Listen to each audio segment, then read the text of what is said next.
Good morning. अभी अभी रवि जी बोल रहे थे कि बिहार तो आगे चल ही रहा है, यूपी भी लगा है, आवाज में नहीं दिख रहा लेकिन। Good morning. क्या बात है, जोरदार तालियां आप सभी के लिए।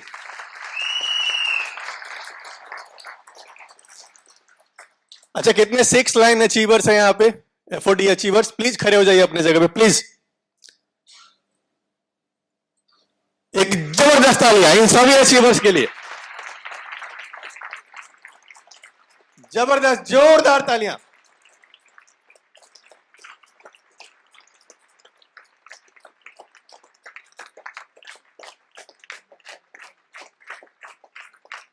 क्या बात है, प्लीज।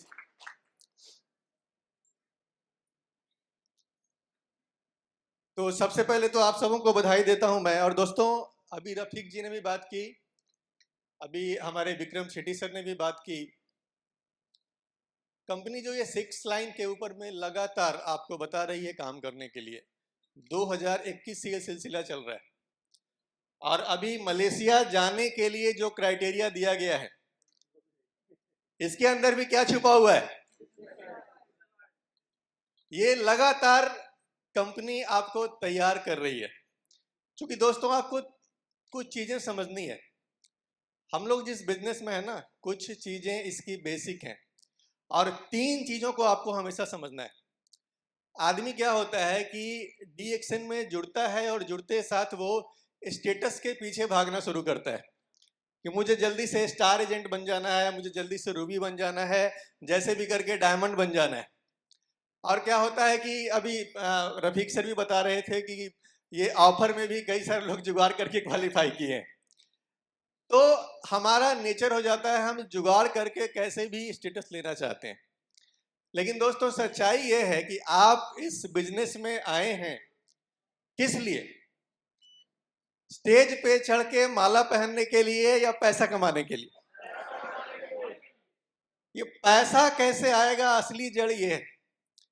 माला पहनना बहुत आसान है, 45,000 PV जोड़ के हो जाएगी, आप बन जाओगे स्टार एजेंट, आपको यहाँ पे चढ़ा के माला पहना दिया जाएगा। लेकिन घर जाके खुशी आपको तब मिलेगी जब बोनस स्टार एजेंट वाला होगा। सही है गलत है? तो आपको ये समझना है कि सबसे पहले क्या आता है। सबसे पहले हमको फोकस कहाँ पे करना है। कंपनी क्यों बार बार आपको बोल रही है कि अपने स्ट्रक्चर के ऊपर में काम कीजिए। तो सबसे पहली चीज मैं बोलता हूं कि जैसे ही आप इस बिजनेस में आते हैं, यहाँ पे स्टार एजेंट या उससे नीचे वाले कितने लोग हैं? कोई भी नहीं है, सब स्टार एजेंट एवब है। यहाँ पे कुछ लोग हैं, गिने चुने लोग हैं। Anyway, star agent, star Ruby जो भी हैं, आप निचले लेवल पे जब DXN की आप शुरुआत कर रहे हैं ना, तो हम लोग बहुत बार टारगेट अपना लेते हैं कि नया बंदा ने टारगेट लिया कि मुझे फलाना डेट में स्टार एजेंट बनना है। मैं बोलता हूं कि दोस्त, आपको जिंदगी में कभी ये टारगेट लेना ही नहीं चाहिए। स्टार एजेंट बनना कोई टारगेट में गिनती में आता ही नहीं है। आपका पहला टारगेट होना चाहिए कि मेरा 1 लाख PV का बिजनेस कब होगा। First target. अगर 1 लाख PV के बिजनेस के पीछे भागेंगे आप, तो स्टार एजेंट आप कब बन जाएंगे आपको पता नहीं चलेगा, ऑटोमेटिक बन जाएंगे आप। तो टारगेट जब भी आपका पहला टारगेट होना चाहिए ग्रुप PV। मेरा ग्रुप PV कितना है? क्योंकि ग्रुप PV जितना सॉलिड होगा उतनी मजबूत इमारत आप खड़ा कर सकते हैं। बेस वहीं पे है आपका। देन दूसरा चीज, पहली चीज ग्रुप PV बढ़ाइए, वो जैसे भी बढ़ रहा है। अगर आप बिजनेस में नए हैं, अभी आपको बहुत ज्यादा स्ट्रक्चर पे काम करने की जरूरत नहीं है। अगर एक बंदा आपके नीचे मिल गया ऐसा जो भागने के लिए तैयार है, जो क्राउन एम्बेसडर बनने के लिए तैयार है, उसके साथ लग करके बिजनेस को खड़ा कर दीजिए। अपने PV को मजबूत बना डालिए। सबसे पहले हम लोग गलती कहां पे कर देते हैं? हमको लगता है कि अरे ये थोड़ा आगे भाग रहा है, इसको छोड़ देते हैं। या बहुत बार हम लोग उसको लंगी भी मार देते हैं कि बेटा थोड़ा कंट्रोल में रहे। दोस्त, यही पाप जिंदगी भर आप रोते रहेंगे इस बिजनेस में। एक बंदा भी आगे चलने वाला है, उसके साथ लग करके बिजनेस को इतना मजबूत कर दीजिए वहां पे कि आपके पास मौका रहे जीवन में जब चाहे दूसरा, तीसरा, चौथा, छठा, 20वां लाइन खोल के क्राउन एम्बेसडर बन सकते हैं।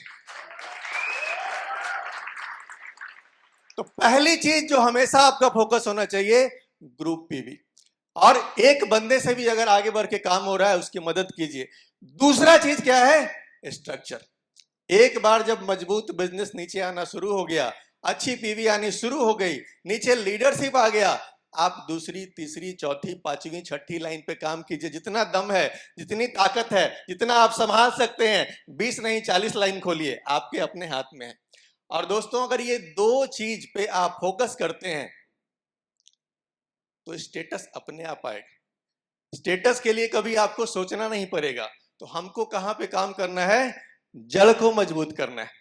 और कंपनी बार बार आपको क्या बता रही है, जड़ को मजबूत कीजिए। तो यहां पे जितने भी अचीवर्स ने जड़ को मजबूत करने का काम शुरू कर दिया है, आप सभी बधाई के पात्र हैं। जोरदार तालियां आप सभी के लिए।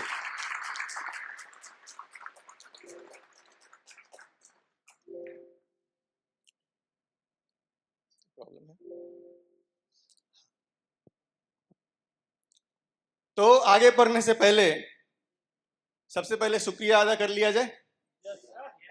कितने लोग करके आए हैं? अच्छा, मांग के आए हैं कि शुक्रिया अदा करके आए? पक्का? हमें से ज्यादातर लोग बस मांग ही रहे, जिंदगी भर मांगे चला जा रहे हैं। आज ये दे दीजिए, कल वो दे दीजिए। गलती से हमारे बजाय पड़ोसी को मिल जाए तो भी दिक्कत है कि भाई उसको काहे दे दिए। सही है गलत है? लेकिन दोस्तों, एक बार इस नेचर को बदल के देखिए, एक बार ऊपर वाले को थैंक्स बोल के देखिए। जब आप गिनने बैठेंगे ना, तो पता नहीं कितनी सारी चीजें, अभी आप क्राउन एम्बेसडर नहीं है, हो सकता है अभी 1 लाख का चेक आपका नहीं आ रहा होगा, लेकिन इसके बावजूद हो सकता है बिजनेस में आज आए ही हैं आप, अभी आपने फॉर्म भरा है, लेकिन इसके बावजूद आपके जीवन में न जाने कितनी सारी चीजें हैं जिसके लिए आप थैंक यू बोलते बोलते थक जाएंगे, गिनती खत्म नहीं होगी। और थैंक यू बोलना किस लिए जरूरी है? थैंक यू बोलना इसलिए जरूरी है, थैंक यू बोलना सुपर पावर है। दोस्तों, भगवान ने आपको जीवन दिया है और इतने सारे सुपर पावर्स भी दिए हैं, हमको पता नहीं है। हम लोग अनिभिज्ञ हैं, या जानते नहीं है, या तो उसको गलत तरीके से इस्तेमाल करते हैं। और थैंक यू बोलना भी एक सुपर पावर है। एक छोटा सा एग्जांपल आपको देता हूं कि एक बार क्या हुआ कि एक पिताजी जिनके 2 बच्चे थे, वो कहीं बाहर में घूमने जाते हैं, और जब बाहर में घूमने जाते हैं तो बाहर में किसी दुकान में हो जाते हैं और अपने दोनों बच्चे के लिए 2 कार खरीद के लाते हैं कि मेरे बच्चों के लिए 2 कार ले लेते हैं। और जब घर आते हैं, दोनों बच्चों को आवाज लगाते हैं और दोनों बच्चों को वो कार दे दी जाती है। उसमें से एक बच्चा क्या करता है कि उस कार को फेंक देता है, पैर हाथ को पटकता है और रोता है कि हमको ये वाला कार नहीं चाहिए, कार हमारे लिए आप क्यों लाए। वहीं पे जो दूसरा बच्चा है वो उस कार को लेता है, पापा के गाल पे किस्सू देता है, पापा को थैंक यू बोलता है और बड़ा खुश होकर उस कार के साथ में खेलने लग जाता है। अब एक बात बताइए कि अगली बार जब पापा बाहर जाएंगे और कार खरीदने का उनके दिमाग में आएगा, तो सबसे पहला प्यारा सा ख्याल किसके बारे में आएगा? किस वाले बच्चे के बारे में आएगा? जिसने उनको थैंक यू बोला था। आप सोच के देखिए कि थैंक यू बोलने से हमारे पापा खुश हो जाते हैं, ये ऊपर वाला पापा को अगर रोज थैंक यू बोलने लगे, आप सोच के देखो क्या नहीं आ सकता है आपके जीवन में। और दोस्त, ऊपर वाले की कृपा जब हो जाए ना, बोलते हैं ना, राई को पहाड़ कर देते हैं, पहाड़ को क्या औकात है हम लोगों की। इस बिजनेस ने वो सब दिया है जो कभी सोच नहीं सकते थे, कभी सपने में नहीं सोच सकते थे। जब अपने विद्यार्थी जीवन को याद करता हूं, और ग्रेजुएशन में था मैं, कोई सपना नहीं था, कोई ड्रीम नहीं था, जीवन के बारे में कोई प्लानिंग नहीं थी, कुछ भी नहीं। एक निखट्टू सा नौजवान, एक बेमकसद की जिंदगी जीने वाला नौजवान। लेकिन ये सिर्फ ऊपर वाले की कृपा है कि ये बिजनेस मेरी जिंदगी में आया, और ये मान सम्मान जो कुछ भी मिल रहा है दोस्त, इस ऊपर वाली कृपा नहीं तो और क्या है। हम लोग बोलते हैं कि बहुत पीवी आ रहा है, बड़ा लीडर है। यार पीवी तो आ रही है, लेकिन ये प्यारे प्यारे लीडर्स हैं, ये मांझी जी हैं, इतना प्यारा बंदा, ये यहाँ पे गुप्ता जी बैठे हुए हैं। मेरे बस का नहीं था ये इन सबको अपने डाउनलाइन में लाना। न जाने कितने लोग हैं, सबका नाम मैं नहीं ले पाऊंगा। ये सिर्फ और सिर्फ जब ऊपर वाले की कृपा होती है तब आपके साथ में होता है। और ऊपर वाले की कृपा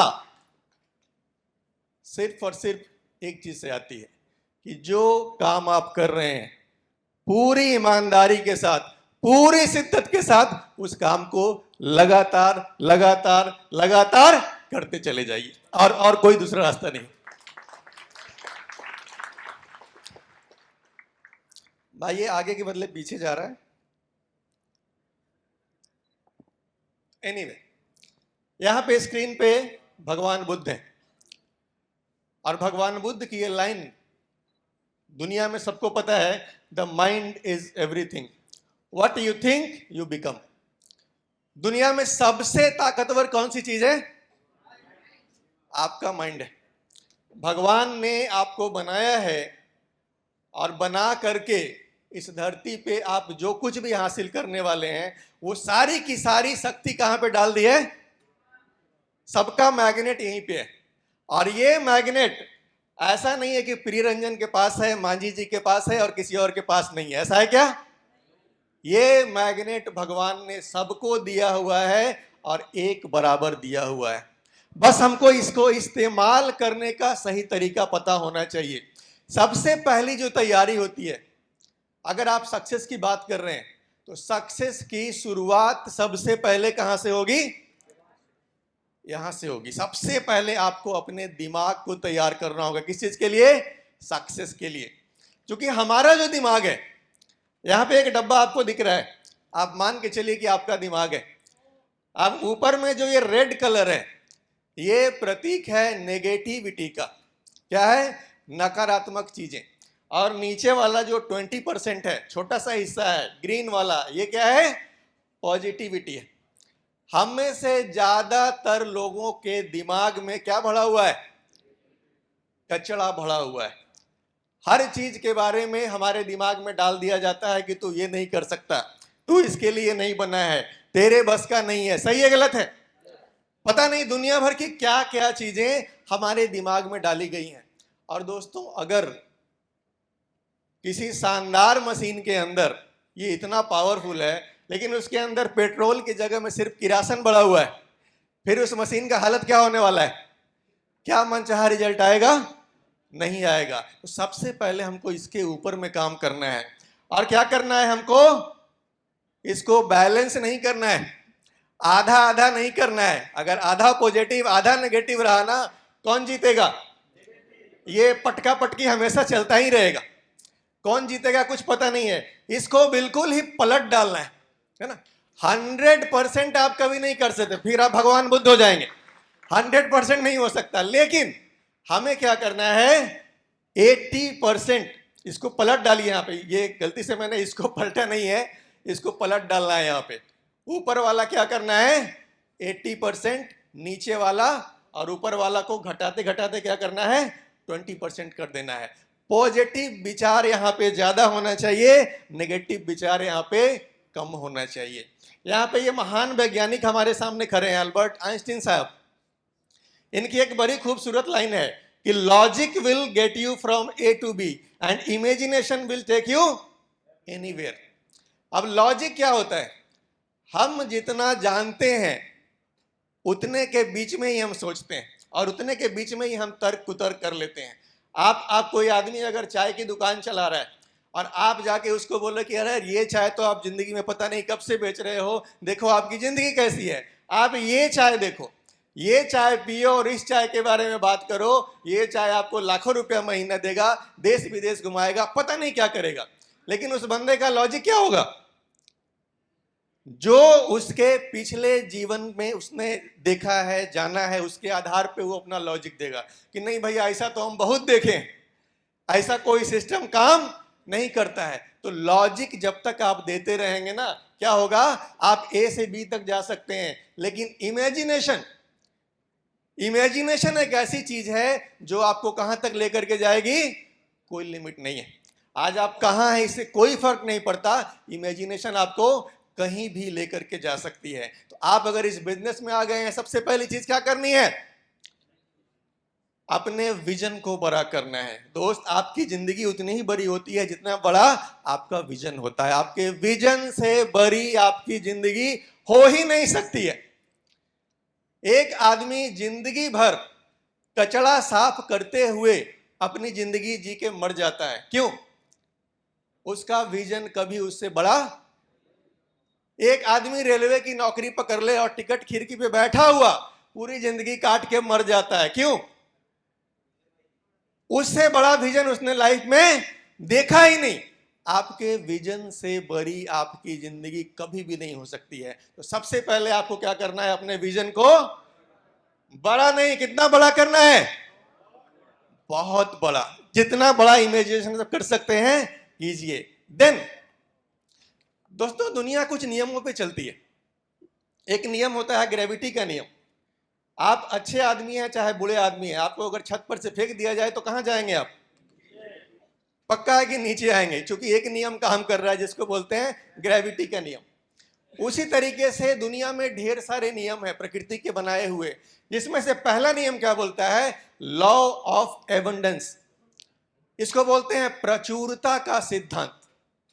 यानी दुनिया में हर चीज प्रचुर मात्रा में है, भरपूर मात्रा में है, कुछ कमी है ही नहीं। और एक दूसरा सिद्धांत भी है, वो सिद्धांत क्या बोलता है, लॉ ऑफ अट्रैक्शन।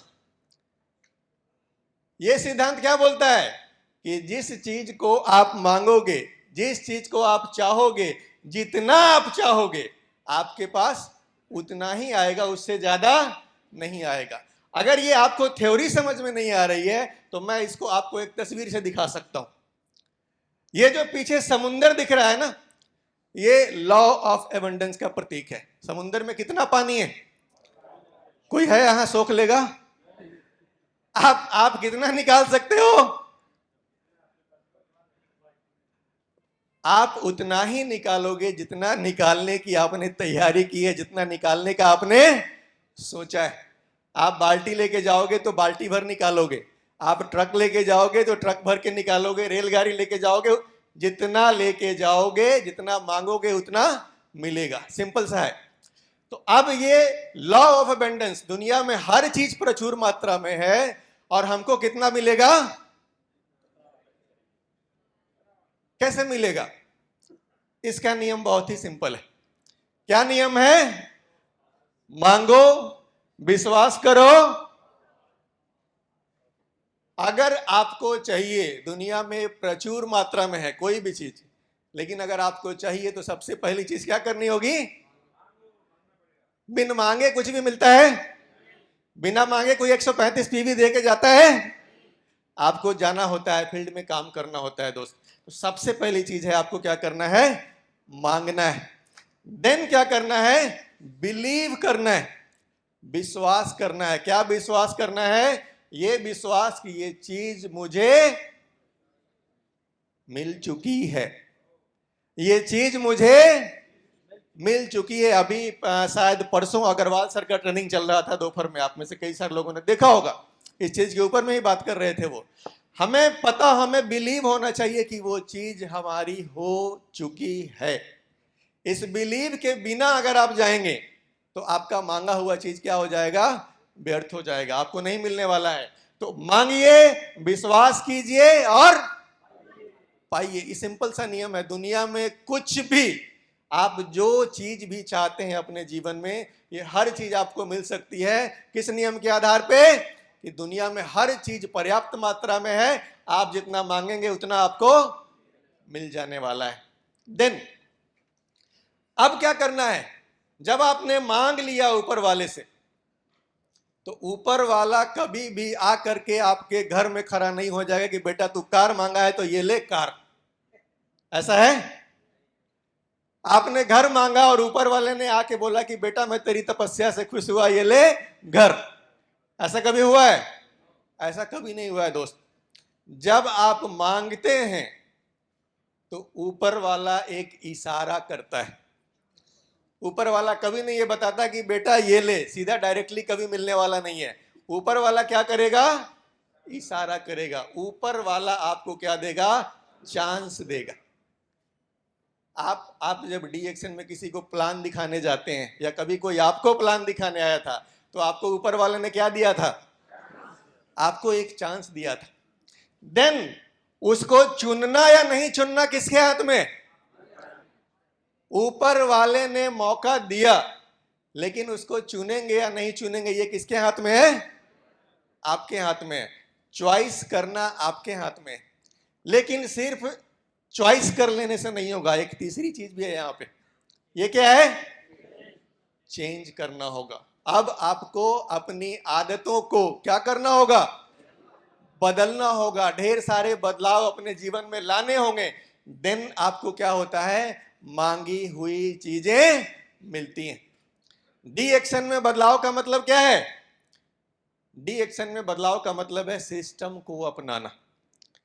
कल तक आपकी आदत थी घर में आराम से बैठे रहने की, अब आपको एक नई आदत लगानी होगी, लोगों से बात करने की। सही है गलत है? कल तक जब आप खाली बैठते थे तो आराम से आंख मूंद के सोते थे, अब क्या करना होगा? जैसे ही खाली वक्त मिले एक किताब ले लीजिए, या आजकल बड़ा सुंदर यूनिवर्सिटी है, यूट्यूब यूनिवर्सिटी। आप जो चाहें, दुनिया के जिस लीडर को सुनना चाहें, आपके सामने मौजूद होता है, आप सुन सकते हैं। तो आपको क्या करना है? आपको चांस मिला, आपने चॉइस किया, अब आपको क्या करना है? चेंज करना है। चेंज करने के लिए कितने लोग तैयार हैं? सारे लोग तैयार हैं। तो चेंज क्या करना है? मैंने शुरू में ही बताया था कि सारा का सारा खेल यहां पे, इसको सही खुराक मिल गई कुछ भी हो सकता है। यहाँ पे जो व्यक्ति हैं, आपने आज से पहले इनका नाम नहीं सुना होगा, मैंने भी 2-3 दिन पहले के पहले तक नहीं सुना हुआ था। इंटरनेट पे कुछ रिसर्च कर रहा था, उस दौरान मुझे मिल गई है।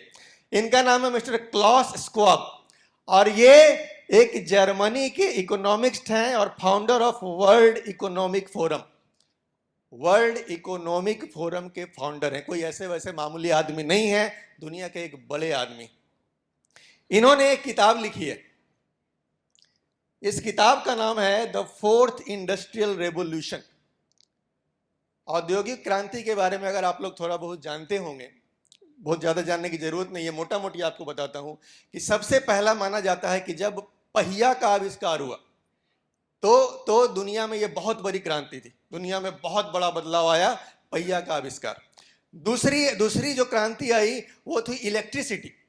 जब इलेक्ट्रिसिटी, बिजली का आविष्कार हो गया तो क्या हुआ? इसने आदमी के काम को और ज्यादा आसान बना के रख दिया। ये दूसरी रेवोल्यूशन का ये शुरुआत इसको माना जाता है। देन तीसरा जो रेवोल्यूशन था ये था इंटरनेट। जब इंटरनेट आया तो इसने दुनिया को क्या किया? बिल्कुल ही बदल के रख डाला।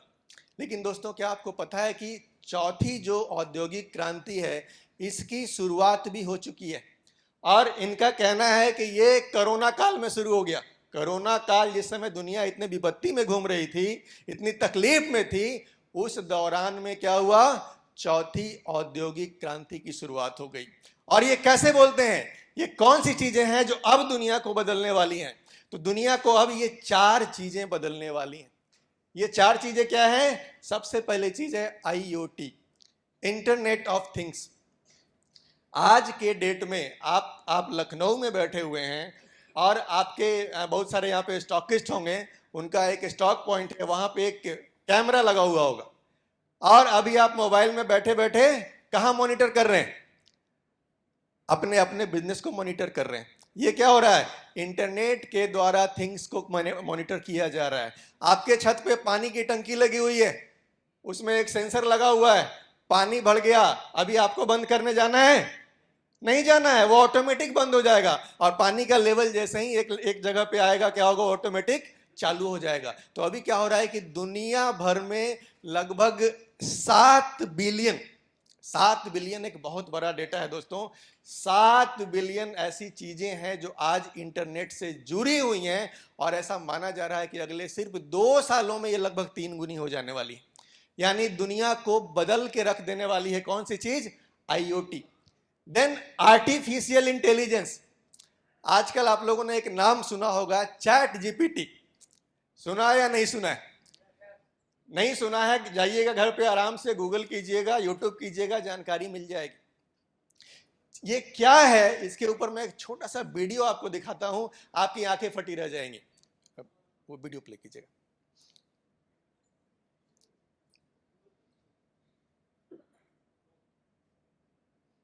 हाँ, क्रोम में।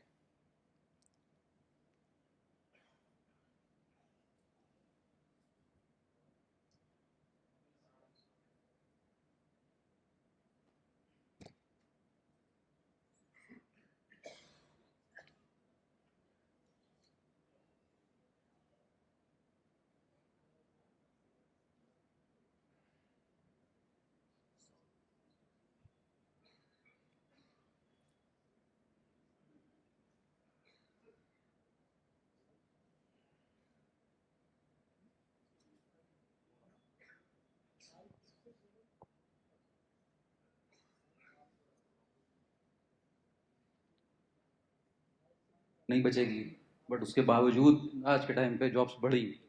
सो आई थिंक एआई आएगा, बट ह्यूमन बीइंग का जो वो है, वो एसेंस हो रहा है, वो मतलब रहेगा ही रहेगा। ये हो सकता है कि जॉब बिल्कुल खत्म नहीं होंगे, लेकिन जहां हमें 10 कंटेंट राइटर्स की जरूरत होती थी वहां से वो 5 जरूर हो जाएंगे, क्योंकि आधा। सर, जैसा आजकल लोग बेसिकली बोल रहे हैं कि एआई आ गया है, मशीन लर्निंग आ गया है, तो उसमें से जॉब जाने वाली है। बट जैसा कि 80s के टाइम पर भी कंप्यूटर आ रहे थे, तो सर सबको लग रहा था कि जॉब नहीं बचेगी, बट उसके बावजूद आज के टाइम पे जॉब्स बढ़ी। सो आई थिंक एआई आएगा, बट ह्यूमन बीइंग का जो वो है, वो एसेंस हो रहा है, वो मतलब रहेगा ही रहेगा। ये हो सकता है कि जॉब बिल्कुल खत्म नहीं होंगे, लेकिन जहां हमें 10 कंटेंट राइटर्स की जरूरत होती थी वहां से वो 5 जरूर हो जाएंगे, क्योंकि आधा काम चैट जीपीटी कर रहा है, बल्कि कम भी हो सकता है उससे ज्यादा। कितने हैं जिन्होंने आज तक चैट जीपीटी को यूज नहीं किया है? आप लोगों को कुछ नहीं आइडिया है कि क्या हो रहा है और क्या होने वाला है। This is all what I can say. और चैट जीपीटी अकेला नहीं है, अभी उसका बहुत ज्यादा बज क्रिएट हो गया है मार्केट में, बट उसके अलावा और भी बहुत सारे ऐसे सॉफ्टवेयर्स हैं जो कि एआई बेस्ड है और अलग अलग तरीके से डिस्टर्ब कर रहे हैं अलग अलग इंडस्ट्रीज को। और अब क्या हो रहा है इस बार, पहली बार हिस्ट्री में, कि सब कुछ जो अलग अलग था वो सिंथेसाइज हो गया है, वो सब कुछ एक साथ आ गया है। तो कुछ इतना बड़ा हो रहा है which is beyond your imagination. और ये बात आप कर रहे हो आज, यानी चैट जीपीटी 4 के बारे में आप बात कर रहे हो। सोचो 5 में क्या होगा, 6 में क्या होगा, 10 में क्या होगा। बिल्कुल ऐसा है, जब कंप्यूटर आया था तब कैसा था, या जब मोबाइल आया था तब कैसा था, और आज कैसा है। तो आप समझ सकते हो कि अगले 2 साल में, 5 साल में, 10 साल में क्या होने वाला है। इंडिया में जो मैं ऑब्जर्व कर रहा हूं, जितने भी लोगों से बात कर रहा हूं, या तो वो इग्नोरेंट है, यानी उन्हें पता ही नहीं है कि ऐसा कुछ हो रहा है, या वो डिनायल मोड में। आपके साथ में कुछ इंटरेस्टिंग डेटा शेयर करता हूं, उससे हो सकता है थोड़ा सा दिमाग खुलेगा और आप लोगों को समझ आएगा कि दुनिया अब किस डायरेक्शन में भाग रही है। चैट जीपीटी के बारे में किसी को पता है कि कितने इंप्लॉइज हैं उस कंपनी में? एनीबडी जिसको आइडिया हो? किसी को नहीं पता। उस कंपनी में आज से 1 साल पहले थे 200 इंप्लॉइज, आज है सिर्फ 400 इंप्लॉइज। तो आप सोच करके देखो, एक ऐसी कंपनी जहां पे सिर्फ 200 इंप्लॉइज हैं, उन्होंने कुछ ऐसा क्रिएट कर दिया जो वो कंपनी क्रिएट नहीं कर पाई जहां पे लाखों इंप्लॉइज हैं। तो इंप्लॉइज की जरूरत कहां है कुछ भी बड़ा क्रिएट करने के लिए।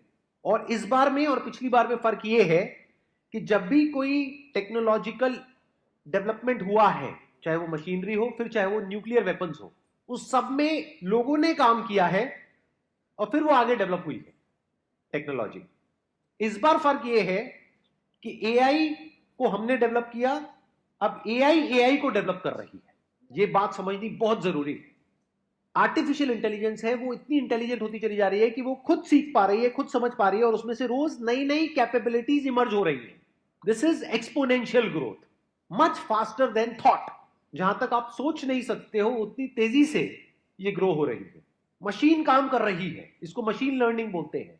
मशीन को पहले हम ट्रेन करते हैं, फिर उस मशीन को जितना हम यूज करते हैं वो मशीन और ट्रेन होती चली जाती है। एआई के जितने भी एक्सपर्ट्स हैं आज की डेट में, उन्होंने आज से 10-20 साल पहले प्रेडिक्ट किया था कि जैसे जैसे एआई डेवलप होगा तो सबसे पहले जो जॉब जाएंगी वो जाएंगी ब्लू कॉलर जॉब्स, यानी कि वो लोग जो बहुत ही बेसिक लेवल का मैकेनिकल काम करते हैं, लेबर वर्क करते हैं, ड्राइविंग करते हैं, ये करते हैं, वो करते हैं, रोबोटिक्स आएगा और वो वाली जॉब चली जाएगी। ऐसा हमने मूवीज में भी देखा है, साईफाई मूवीज में। फिर उसके बाद में जाएगी व्हाइट कॉलर जॉब्स, क्योंकि उसके लिए एक अलग लेवल की स्किल चाहिए। फॉर एग्जांपल जो ऑफिस में बैठ करके आप प्रोग्रामिंग कर रहे हो, कोडिंग कर रहे हो। उसके बाद में आखिरी में जो जॉब जाएंगी वो होंगी क्रिएटिव जॉब्स, जैसे फोटोग्राफर्स हो गए, डिजाइनर्स हो गए, विजुअलाइजर्स हो गए, राइटर्स हो गए। इसका एग्जैक्ट उल्टा हो रहा है।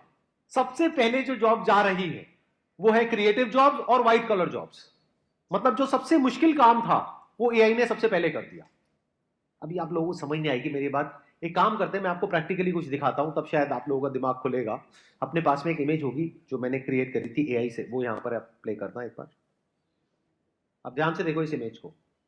क्या ये देखने में किसी भी एंगल से नकली लग रही है?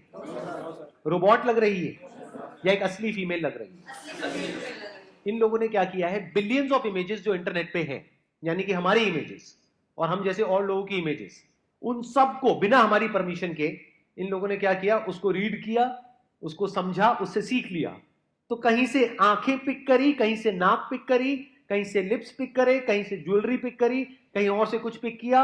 अब ये female, there is a strong possibility पूरी दुनिया में कहीं एग्जिस्ट नहीं करती, but she is as good as a top model. ध्यान से समझो कितने लोगों की जॉब जाने वाली है इसकी वजह से।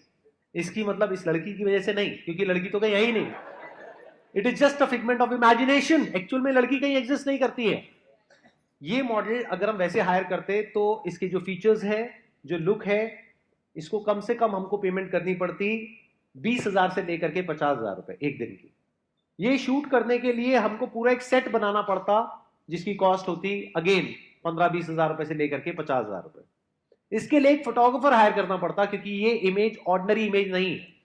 आप लोग एमेच्योर्स हो तो आपको पता नहीं लगेगा, but this is very high quality photography. तो इसके लिए जो फोटोग्राफर चाहिए वो उस लेवल का चाहिए जो एक दिन का चार्ज करेगा कम से कम 50,000 रुपए से लेकर के लाख रुपए। इसके लिए चाहिएगा एक ऐसा मेकअप आर्टिस्ट जिसकी पेमेंट होगी कम से कम 5 से 10,000 रुपए। इसके लिए चाहिएगा एक स्टाइलिस्ट जो कि ये गारमेंट्स को हायर करेगा, ज्वेलरी को हायर करेगा या करेगी व्हाटएवर। तो कितने सारे लोग चाहिए। अब इन सब लोगों का क्या होगा? तो मैं सच को देख पा रहा हूं। I am not in a denial mode like most of you. तो आने वाले 1-2 साल के अंदर, 3 साल के अंदर, जब इसकी क्वालिटी और बेटर होती चली जाएगी तो हमारी इमेजेस बिकनी बंद हो जाएंगी। तो उन फोटोग्राफर्स का क्या होगा, मॉडल्स का क्या होगा, स्टाइलिस्ट का क्या होगा, ग्राफिक डिजाइनर्स का क्या होगा? इसके अंदर एडिटिंग हो रखी है बहुत अच्छे लेवल की। तो एक झटके के अंदर अंदर कि ये कितना अभी आपको समझ में आया मुझे पता नहीं, लेकिन आपको ये चीज समझना है कि कितने सारे जॉब्स आने वाले समय में खतरे में। उन्होंने दिखाया कि सामने जो तस्वीर खड़ी है वो एक सच्ची महिला नहीं है, यानी कि एक महिला जो मॉडल बन सकती थी उनका जॉब गया। वो फोटोग्राफी, चूंकि फोटोग्राफर ने नहीं खींचा हुआ है तो फोटोग्राफर की जरूरत भी। तो कितने सारे जॉब किसकी वजह से गायब होते जा रहे हैं? आर्टिफिशियल इंटेलिजेंस इतनी इतनी तेजी से आगे बढ़ रहा है। दिन है रोबोटिक्स। जो लेबर वाले काम है ये तो हो गया इंटेलिजेंट लोगों वाला काम, और जो लेबर वाले काम है, जो मेहनत वाले काम है, आप कहीं होटल में जा रहे हो, आपको बैरा चाहिए जो आके खाना पहुंचाएगा। आप जापान यूट्यूब पे सर्च कीजिए, जापान में ढेर सारे ऐसे रेस्टोरेंट आपको मिल जाएंगे जो मानव रहित हैं। वहां आदमी है ही नहीं। आप जाओगे, मशीन से पैसा पे करोगे और मशीन ही है जो सब कुछ खाना वाना ला के देगा, प्लेट उठा के ले जाएगा, सब मशीन कर रहा है। तो आप सोच के देखिए दुनिया बदलने वाली है। और ये साहब बोलते हैं कि ये इन 3 चीजों ने तो दुनिया को बदल के रख दिया इस कोरोना के दौर में। और एक चौथी चीज है जो इस दुनिया को बदल के रखने वाली है। जो मार्केटिंग का कल तक का तरीका था वो मार्केटिंग का तरीका बदल रहा है। और नया मार्केटिंग कौन सा है? Social marketing. ये सोशल मार्केटिंग का तरीका आप और हम जो बिजनेस कर रहे हैं ये किस तरह के मार्केटिंग में आता है?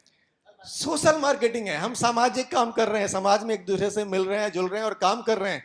दोस्तों यहां ध्यान से देखिए आप कि ऊपर वाली ये तीनों चीजें मिलके चाहे कितनी भी पावरफुल हो जाएं, लेकिन समाज में जिन प्रोडक्ट्स की मार्केटिंग हम और आप कर रहे हैं इसकी जरूरत आज भी है, कल भी है और जिंदगी भर रहने वाली है।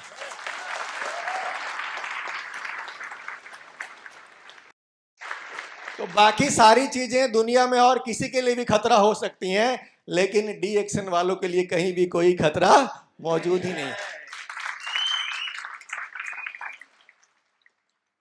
तो दोस्तों, हम सब बहुत ही खुशनसीब हैं, क्योंकि हम किस इंडस्ट्री के पार्ट हैं? सेल्स। और ये जो इंडस्ट्री है ना, दुनिया की सबसे बेहतरीन प्रोफेशन है, ये सबसे बेहतरीन प्रोफेशन। एक गरीब से गरीब आदमी अगर चाहता है कि मैं अमीर से अमीर, सफल से सफल बनूं, तो उसके पास दुनिया में एक ही रास्ता है। कौन सा रास्ता? बेचने का रास्ता। और ऐसे न जाने कितने लोगों को हम लोग जानते हैं, जिनमें से कुछ की तस्वीरें मैं आपको यहां दिखा सकता हूं। यहां पे जितने भी लोग आपको दिख रहे हैं, ये सब हमारी सोसाइटी के, हमारी दुनिया के सफल लोग हैं। और इन सब लोगों में आपको एक चीज कॉमन मिल जाएगी। कौन सी चीज? ये सारे के सारे लोग अपना प्रोडक्ट बेचने में कभी शर्म नहीं करते। ये सुनो, यहाँ पे सबकी तस्वीर है। आप एक आम आदमी, बिजनेसमैन से लेके यहाँ पे मोदी जी भी मौजूद है, हमारे देश के प्रधानमंत्री। लेकिन आप देखिए, जैसे ही इलेक्शन का समय आता है, आपको टीवी पे विज्ञापन मिलना शुरू हो जाएगा कि भाई हमारी पार्टी ये कर रही है। ये सिर्फ बीजेपी नहीं करती, सारी पार्टियां करती हैं कि नहीं? यानी कि दुनिया के जितने भी सफल लोग हैं, उनमें एक चीज कॉमन है। क्या है? ये सब कुछ न कुछ बेच रहे हैं। आम आदमी और गरीब आदमी की बीमारी क्या है कि इसको बेचने से सख्त नफरत है। ये बेचना चाहता ही नहीं है कि भैया मेरे खानदान में आज तक किसी ने कुछ भी बेचा नहीं है। ये सारे लोगों की खूबी है कि इनको जब भी मौका मिले, जो भी मौका मिले, एक चीज बेच के पैसा आ रहा है, कोई दिक्कत नहीं, एक दूसरा चीज बेचने का भी तैयारी कर लेते हैं। लेकिन एक गरीब आदमी और एक आम आदमी की मेंटेलिटी क्या है कि वो जिंदगी में दूसरी अपॉर्चुनिटी चाहता ही नहीं है। एक बच्चे ने क्या किया कि खूब तैयारी की और तैयारी करके रेलवे की नौकरी बन गया। अब वो रेलवे में गार्ड है। वो दिन में 6 घंटे रेलवे के पीछे गार्ड बन के झंडी हिलाता है। और उसको शाम में क्या हुआ कि एक दिन मुकेश वर्मा जी मिल गए और ये बोलते हैं कि भाई तू दिन भर तो 6 घंटा दौड़ ही रहा है, ये तेरी एक्टिव इनकम का सोर्स है, तो ऐसा कर ये चाय पी और पिला, एक पैसिव इनकम का सोर्स क्रिएट कर ले। वो बंदा क्या जवाब देगा? मेरे पास टाइम। ये कौन सी मेंटेलिटी है? ये गरीब और मिडिल क्लास मेंटेलिटी है कि हम एक बार एक ड्रीम देखते हैं और उस ड्रीम को पूरा हो जाने के बाद जिंदगी भर उसी में गुजार देते हैं। हमने ड्रीम देखा है किराने का दुकान खोलेंगे, अब सारी जिंदगी किराना का दुकान खोल के उसमें बैठे बैठे बिता देने वाले हैं। लेकिन वहीं पे पटेल जी आके एक दिन बोलेंगे कि भैया ये तो दिन भर तो बैठा ही रहता है, चल जरा पार्ट टाइम में ये भी कर ले, तो क्या बोलेंगे? तो दोस्तों, सबसे पहले आपको ये समझना है कि दुनिया के जितने भी सफल लोग हैं वो किस इंडस्ट्री में हैं? कुछ न कुछ बेच रहे हैं। और आप सब सौभाग्यशाली हैं कि आपको यह अवसर डी एक्शन ने दिया है। तो बेस्ट करियर के अंदर आप आ गए हैं। क्योंकि अगर बेचने की बात की जाए ना दोस्तों, तो दुनिया में हर आदमी कुछ न कुछ बेच रहा है। दुनिया का पहला चीज आप या तो बेचेंगे सेवा या सामान, या तो आप कोई सर्विसेज बेच रहे होंगे, या तो आप कोई ना कोई प्रोडक्ट बेच रहे होंगे। आपको बेचना है। अगर ये नहीं बिका तो बहुत सारे लोग हैं जो धर्म और ईमान बेच के भी पैसा कमा रहे हैं, उनकी भी रोजी रोटी चल रही है। और दोस्तों, अगर ये दोनों चीज भी आप ना बेच पाए तो गारंटी है कि एक चीज आपको बेचनी पड़ेगी। वो क्या होता है? आप जिंदगी भर दुख और तकलीफ में जिएंगे। आप अपने आत्मसम्मान का गला घोंट घोंट के जिएंगे। तो दोस्तों, ये तीनों में से कोई ना कोई चीज तो हमें बेचना ही बेचना है। अब आप पे डिपेंड करता है कि आप किसको चुनते हैं। और सेल्स भी 3 तरीके के होते हैं। पहला जो तरीका है दैट इज सैलरी बेस्ड। आपको किसी कंपनी ने हायर किया कि भैया तुझे इतना पैसा दूंगा, बदले में तू ये सामान बेच। अब आप थोड़ा कम बेचो, थोड़ा ज्यादा बेचो, कंपनी उतना देख लेगी, आपको एक फिक्स पैसा मिल जाएगा। ये हुआ सैलरी बेस्ड। दूसरा होता है कमीशन बेस्ड, कि आप जितना बेचोगे आपको उतना कमीशन हम देंगे। अगर 10 बेचोगे तो 10 देंगे, 20 बेचोगे तो 20 बेचेंगे, एक भी ना बेचे तो कुछ भी नहीं देने वाले आपको। ये होता है कमीशन बेस्ड। देन तीसरा, ये कौन सा है? Network based. और इसके अंदर में खूबी क्या है कि ये मल्टीप्लाई हो सकता है। बाकी के ऊपर वाले दोनों जो कैटेगरी हैं ये कभी भी मल्टीप्लाई नहीं हो सकते हैं। ये अमीरों का तरीका है। और दोस्तों इस बिजनेस को समझने के लिए एक लखनऊ की जबरदस्त पर्सनालिटी यहां पे मैं चाहूंगा, एक जोरदार ताली इनके लिए होनी चाहिए।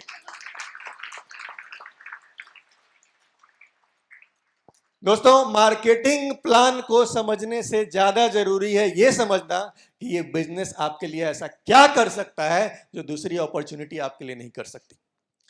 दोस्तों आप कुछ भी बेच के और दूसरा कोई भी तरीका से पैसा कमा सकते हो, लेकिन जो ये बिजनेस आपको दे सकता है ना वो और कहीं नहीं मिलता है। इसके जीते जागते प्रमाण है ये great leader D K. Pandey sir, जो कि आपके उत्तर प्रदेश से लखनऊ से ही बिलोंग करते हैं। आजमगढ़ में एक जमाने में नौकरी किया करते थे। दोस्तों एक बैंकर जिन्होंने न जाने कितने सालों तक बैंक की सेवा की, और महीने में जो 30 दिन होते हैं ना, 30 दिन में 26 दिन ईमानदारी से वो बैंक की सेवा करते थे, और 4 दिन जो बैंक से छुट्टी वाला दिन होता है रविवार के रविवार, ईमानदारी से इस बिजनेस को बिल्ड करते थे, DXN बिजनेस को बिल्ड करते थे। और दोस्तों जब इनकी अकस्मात मृत्यु हो गई, बैंक वालों ने 25,000 रुपए दे करके दाह संस्कार के लिए पल्ला झाड़ लिया था। लेकिन आज अगर इनके घर में खुशियां हैं, आज इनका बच्चा पता है कहां पढ़ रहा है, जहां से हमारे दातुक डॉक्टर लिम सियो जिन ने IIT किया था खड़गपुर से, वहां इनका बच्चा इंजीनियरिंग पढ़ रहा है। आप सोच के देखिए। और दोस्तों ये सब कैसे पॉसिबल हुआ? सिर्फ और सिर्फ 4 दिन ईमानदारी से इस बिजनेस को बिल्ड करके। आप सोच के देखिए कि इस बिजनेस को हमको बिल्ड करना क्यों है। आप सिर्फ 1,000 रुपए, 2,000 रुपए और 1 लाख रुपए के लिए इस बिजनेस को बिल्ड नहीं कर रहे हैं दोस्त। बैंक का एम्प्लॉय मर जाए, उसके परिवार वाले बैंकर नहीं होते हैं। लेकिन ये DXN में डबल डायमंड इनकी मृत्यु हुई थी, आज इनकी पत्नी डबल डायमंड है, इनके बच्चे डबल डायमंड है, उनकी आने वाली पीढ़ियां डबल डायमंड होगी। तो दोस्तों ये सिस्टम बिल्ड करने का बिजनेस है, और इसलिए इस बिजनेस को बिल्ड करना जरूरी है। देन अगला जो रीजन है इस बिजनेस को हम क्यों बिल्ड करें, तो दैट इज दुनिया में जितने भी लोग हैं वो इनमें से कुछ तरीके की जिंदगी जी रहे हैं। सबसे पहला जीवन होता है लाइफ ऑफ सर्वाइवल, यानी एक ऐसी जिंदगी जो बस हम किसी तरीके से जी रहे हैं, किसी तरीके से सर्वाइव कर रहे हैं, किसी से 2 वक्त की रोटी आ जा रही है, इसको बोलते हैं लाइफ ऑफ सर्वाइवल। दूसरा होता है लाइफ ऑफ नेसेसिटी, हमारा जीवन ऐसा चल रहा है कि हमारी जरूरतों की सारी चीजें पूरी हो जा रही हैं, एक अच्छा जीवन हम जी रहे हैं। देन उससे आगे जब आप बढ़ते हैं तो होता है लाइफ ऑफ कंफर्ट, आपका जीवन और आनंदमय है, आपके पास चलने को 4 व्हीलर है, आपके घर में AC लगा है, एक शानदार घर में रहते हैं, बच्चों को अच्छी शिक्षा देते हैं, सारी सुविधाएं आपके पास हैं, लाइफ ऑफ कंफर्ट। देन आता है लाइफ ऑफ एक्सेलेंस, कि आपके पास बेहतरीन सुविधाएं हैं, है ना। कार पे चलना कंफर्ट है, लेकिन मर्सिडीज में चलना क्या है? एक्सेलेंस है। तो आपके पास एक्सेलेंस है, आपके पास सब कुछ बढ़िया है। लेकिन दोस्त इन सब से ऊपर एक जीवन होता है, और इस जीवन को बोलते हैं लाइफ ऑफ सिग्निफिकेंस, यानी एक ऐसा जीवन जिसका कुछ अर्थ हो, एक ऐसा जीवन जिसका कुछ मतलब हो। और दोस्तों ये सिग्निफिकेंस का मतलब क्या होता है? अगर इसको हिंदी में लिखूं मैं, तो जब आप अपने जैसी उपलब्धियां दूसरों के जीवन में लाते हैं, तब आपकी लाइफ क्या कहलाती है? सिग्निफिकेंस कहलाती है। और ये जीवन आपको कौन देता है दोस्त? DXN देता है। मैं बोलता हूं दोस्त कि DXN में क्राउन डायमंड बनना और क्राउन एम्बेसडर बनना सफलता की पहचान नहीं है।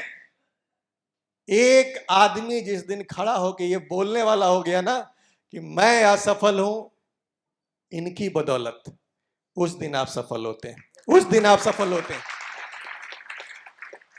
और ये मौका आपको ये बिजनेस देता है दोस्तों, आपकी लाइफ को सिग्निफिकेंट बनाता है ये बिजनेस, है ना। तो लाइफ को सिग्निफिकेंट बनाना क्या है?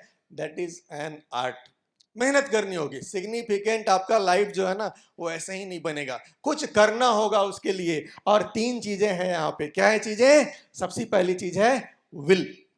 आपको ड्रीम देखने होंगे, आपको गोल सेट करने होंगे। अभी काफी सारी बात हुई है इसके ऊपर में, मैं वहां नहीं जाऊंगा। आपको अपने डिजायर सेट करने होंगे। डिजायर कौन सी चीज है? ऐसी चीज जो चाहिए ही चाहिए, किसी भी कीमत पे चाहिए, और उसके लिए आप कुछ भी करने को तैयार हैं। तो पहली चीज है विल, दूसरी चीज है स्किल। कुछ स्किल्स चाहिए इस बिजनेस को डेवलप करने के लिए, और वो पीपल स्किल है। पीपल स्किल में कौन से स्किल आते हैं? Communication skill, leadership skill. और ये सब कैसे डेवलप होगा दोस्तों? धीरे धीरे डेवलप होगा, सीख सीख के डेवलप होगा, सेमिनार्स को अटेंड करके देखना डेवलप होगा, किताबों को पढ़ के डेवलप होगा। एक बड़ी प्यारी सी कम्युनिकेशन स्किल और लीडरशिप स्किल की जब बात आती है तो एक बड़ी प्यारी किताब है डेल कार्नेगी की, लोक व्यवहार। आप में से कई सारे लीडर्स ने पढ़ा होगा, जिन्होंने नहीं पढ़ा है ना यार, शायद 100 रुपए या 150 रुपए की किताब है मात्र। आपको जीवन में ये किताब निश्चित रूप से खरीद करके पढ़नी ही चाहिए, क्योंकि मैं ये मानता हूं कि जो एक नेटवर्कर होता है ना, उसको तो बिल्कुल ऐसा होना चाहिए कि कितनी भी आंधी आए वो ऐसे झुक जाए। कितनी भी आंधी आए ना बेटा, ऐसे झुक जा फिर खड़ा हो जा, यही इसको बोलते हैं नेटवर्कर। और लोक व्यवहार आपको ऐसा ही बनना सिखाता है। बेहतरीन, दुनिया की बेहतरीन किताबों में से एक किताब है वो। तो ये स्किल्स हैं जो आपको धीरे धीरे धीरे धीरे धीरे धीरे क्या करना है? डेवलप करना होगा। Then faith. दोस्तों, फेथ होना चाहिए। बिना विश्वास के आप कहीं भी नहीं जा सकते। आपकी जिंदगी एग्जैक्टली उतनी ही बड़ी होगी जितना बड़ा आपका फेथ होता है। तो विश्वास आपके अंदर कूट कूट के बड़ा होना चाहिए। देन तीसरी चीज है विल, स्किल और रीफिल। रीफिल में क्या आता है? Relearn, revisit. हम लोग क्या होता है ना, दो तरीके के लोग होते हैं। एक बोलता है कि मुझे कुछ नहीं आता है, और दूसरा बोलता है कि मैं तो सब जानता हूं, अब मेरे ज्यादा कौन जानता है। जाहिल कौन है? एक आदमी है जो बोल रहा है कि मैं कुछ नहीं जानता हूं, शून्य हूं, और दूसरा बोलता है कि मेरे से बढ़कर जानकार कौन है। जाहिल कौन है? ये आप अंदाजा लगाइए, जाहिल कौन है। दोस्तों, कहा जाता है कि आप जितना ज्यादा सीखते हैं, जितना ज्यादा आपकी नॉलेज बढ़ती है, उतना ज्यादा आपको लगता है कि हम तो अभी और भी अज्ञानी हैं। दुनिया के जितने भी हमारे जो प्रोफेसर साहब हैं, एक जोरदार ताली मैं चाहूंगा सर के लिए। आज भी जब भी आपकी उनसे मुलाकात होगी, कितनी सफलता है उनके जीवन में, इतनी सफलता के बाद वो जब भी आपसे मिलेंगे, आप देखिएगा उनके हाथ में एक नई किताब जरूर होगी। एक नई किताब के साथ वो हमेशा मौजूद होते हैं। तो क्या करना है? अपने आप को रीफिल करते रहना है। जिस दिन आपने अपने आप को रीफिल करना बंद कर दिया, जिस दिन आपने सोच लिया कि अब तो भैया बहुत हो गया है, उस दिन क्या होता है? आपकी ग्रोथ बंद हो जाती है। दोस्त, अगर जीवन में ग्रोथ चाहिए ना, तो एक मंत्र आपको हमेशा याद रखना है। जब आप किसी पे उंगली उठाते हैं तो 3 उंगली किसके तरफ होती है? इस मंत्र को हमेशा याद रखिएगा, जीवन में कभी पीछे नहीं जाएंगे। हम लोग क्या होता है ना कि अपनी जो कमियां होती हैं, हम जो पीछे रह जाते हैं, कहीं ना कहीं किसी ना किसी को खोज के सारा दोष किसके ऊपर डालते हैं? प्रोडक्ट बहुत महंगा है, टेस्ट अब पहले वाला नहीं है, फलाना ढिमाका, मेरा अपलाइन ठीक नहीं है, मेरा स्टॉक पॉइंट दूर है, पता नहीं क्या क्या। लेकिन जब आप ये उंगली सामने वाले को दिखा रहे हैं तो 3 उंगली कहां पे? जिस दिन आपने ये जान लिया, जिस दिन आपने ये मान लिया कि सुधार अगर कहीं करना है तो कहां पे करना है? अपने आप को करना है, अपने आप को और बेहतर बनाना।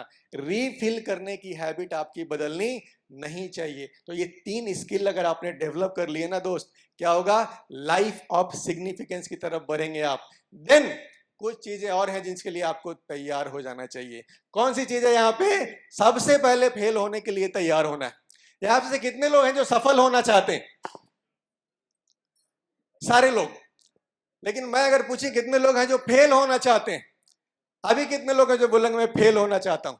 आप किसी भी मीटिंग में जाके पूछ लो, सफल होना कितने लोग चाहते हैं? सब लोग हाथ खड़ा करते हैं। फेल होना कितने लोग चाहते हैं? चुप्पी छा जाएगी, किसी को फेल नहीं होना है, सबको पास होना है। लेकिन दोस्तों, पास वही होता है जो फेल होने के लिए तैयार होता है। हम लोगों ने महान वैज्ञानिक एडिसन के बारे में सुना हुआ है कि एडिसन साहब ने किस चीज का आविष्कार किया था? सिर्फ बल्ब का ही नहीं किया है, बहुत सारा आविष्कार उनके नाम से। और सिर्फ आविष्कार करके छोड़ा भी नहीं, वो दुनिया के बहुत बड़े बिजनेसमैन भी थे। जी इलेक्ट्रिक्स का अगर नाम आपने सुना हो, जी इलेक्ट्रिक्स दुनिया की सबसे बड़ी इलेक्ट्रिसिटी कंपनी, किसी कंपनी? एडिसन द्वारा डाली गई कंपनी थी वो। तो एडिसन ने क्या किया कि उस जमाने में जब लोग लालटेन, दिया लैंप, पता नहीं क्या क्या जला रहे थे हम लोग। उस जमाने में एडिसन ने बोला कि भैया हम एक ऐसा दिया जलाएंगे जिसमें आंधी तूफान का कोई जरूरत ना पड़ेगा और डेली शीशा साफ करने का भी कोई जरूरत।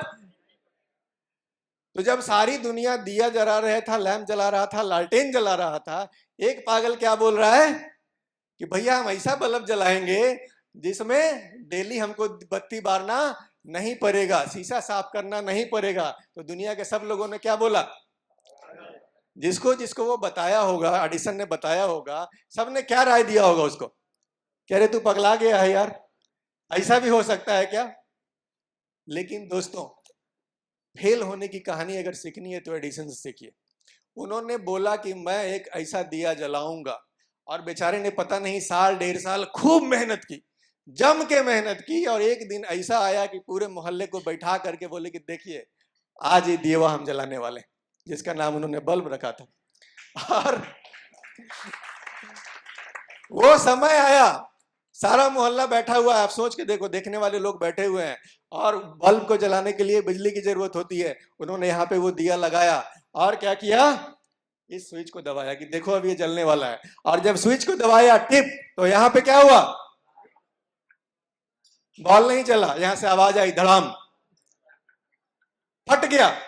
आप सोच के देखो कि बंदे ने 1 साल 1.5 साल लगातार मेहनत किया था, इतना करने के बाद आज पूरे मोहल्ले के बीच कैसी बेइज्जती हुई, ठांसू बेइज्जती। आप सोचो जो जो जो वहां से देख के लौटे होंगे क्या क्या बोल रहे होंगे। उस बंदे को क्या करना चाहिए था, उस बंदे को छोड़ देना चाहिए था कि कहां से फितूर दिमाग में आ गया है मेरे। लेकिन वो पागल आदमी, उसने क्या किया, बोला कोई बात नहीं, 1 महीने बाद आप लोग को फिर से दिखाएंगे यही तमाशा। फिर से उसने 1 महीने पूरी प्रैक्टिस करी, सब तैयारी किया, और फिर से लगा दिया सेटअप, और बोला कि बस अब देखिए बटनवा दाबेंगे और क्या होता है, दबाया टिप, क्या हुआ, फिर धड़ाम। आप सोच के देखिए उस आदमी पे क्या बीत रही होगी दोस्त। 1-2 बार नहीं, एडिसन की कहानी अगर आपने पढ़ी है, सुनी है, तो 1-2 बार नहीं, 10 बार भी नहीं, 20 बार भी नहीं, 30 बार भी नहीं, कितनी बार, लगभग 1000 बार फेल होने के बाद में उनको क्या मिला था, एक सही बल्ब बना पाए थे, सही बल्ब जला पाए थे। तो ये क्या दिखाता है दोस्त, कि क्या हम बार बार फेल होने के लिए तैयार हैं। डी एक्शन बिजनेस में जब आएंगे ना, तो ये एडिसन वाला फॉर्मूला बहुत काम आता है।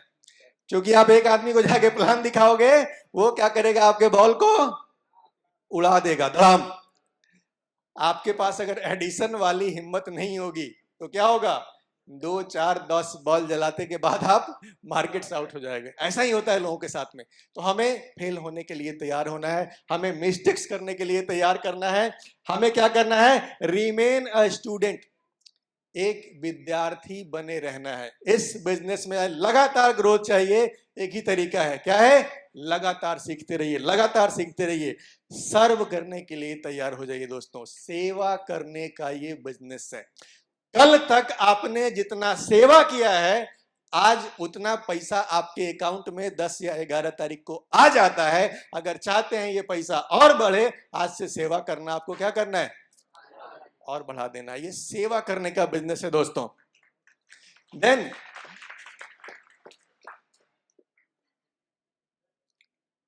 एक नेटवर्कर का काम है मेंटेन योर टेम्परेचर। बहुत बार क्या होता है कि अभी जैसे सेठी सर बता रहे थे कि आपकी चाबी किसके हाथ में होनी चाहिए, आपके हाथ में होनी चाहिए। नेटवर्कर का टेम्परेचर 100 डिग्री पे मेंटेन होना चाहिए। ये नहीं कि सामने वाला आके भड़का दिया तो 110 डिग्री हो गए, और सामने वाला आके पिन मार दिया तो तुरंत 50 डिग्री पे चले आए। नहीं, आपका टेम्परेचर 100 का 100 मेंटेन होना चाहिए। सामने वाला अगर आलू आया है तो भरता बन जाएगा, सामने वाला अगर अंडा आया है तो टाइट हो जाएगा। ये आपको करना है। नेटवर्कर का टेम्परेचर कभी भी बदलना नहीं चाहिए, एक टेम्परेचर में आपको चलना है। और दोस्तों, कुछ लोग जो अभी स्टार डायमंड नहीं बने, स्टार रूबी नहीं बने हैं, स्टार एजेंट नहीं बने हैं, उन लोगों के लिए मेरे पास यहाँ 2 सवाल है, इसके जवाब आपको लेते जाने हैं आज। पहला चीज, क्या ये बिजनेस सही है, क्या ये बिजनेस सही है। अब आप इस बिजनेस इस सवाल का जवाब आपको समझना है। दुनिया की सारी ताकतें चाहती हैं कि आप खरीदने वाला बना रहे। आप मार्केट से जब भी कोई चीज खरीद रहे हैं, मार्केट से जब भी कोई सेवा खरीद रहे हैं, तो किसी ना किसी के नेटवर्क में खरीद रहे हैं कि नहीं? अगर आप जियो का मोबाइल यूज कर रहे हैं तो किसके नेटवर्क में है आप धीरू भाई अंबानी के नेटवर्क में हैं। अगर आप एयरटेल का कर रहे हैं तो किसी और के नेटवर्क में है। अगर आप टाटा की कार खरीदते हैं तो आप टाटा के नेटवर्क में है। सही है गलत है? तो दुनिया की हर ताकत चाहती है कि आप उसके नेटवर्क में एक खरीदार बने रहें। लेकिन दोस्तों, सिर्फ यही बिजनेस है जो चाहता है आप बेचने वाले बन जाइए। ये सही है गलत है, ये डिसीजन आपको लेना है। देन दूसरा सवाल आपके मन में होता है कि क्या मैं इस बिजनेस को कर सकता हूं? तो दोस्त, इस सवाल का जवाब ये है कि आप इस बिजनेस को कर सकते हैं नहीं, ये इस बात पे डिपेंड करता है कि क्या आप अर्जुन बनने के लिए तैयार हैं। अर्जुन और कृष्ण की कहानी आपको पता है। कृष्ण भगवान ने क्या दिया था? सिर्फ और सिर्फ डायरेक्शन दिया था, सिर्फ और सिर्फ रास्ता दिखाया था। उस रास्ते पे चला था कौन? आपका जो अपलाइन है, आपका जो मेंटर है वो कृष्ण है, वो आपको रास्ता दिखा सकता है। चलना किसको होगा? तो दूसरे सवाल का जवाब है ये कि क्या आप अर्जुन बनने के लिए तैयार हैं? हेलो, कितने लोग तैयार हैं? तो ढेर सारी शुभकामनाएं आपको देता हूं और इन्हीं बातों के साथ अपनी बातों को विराम दूंगा। Thank you so much.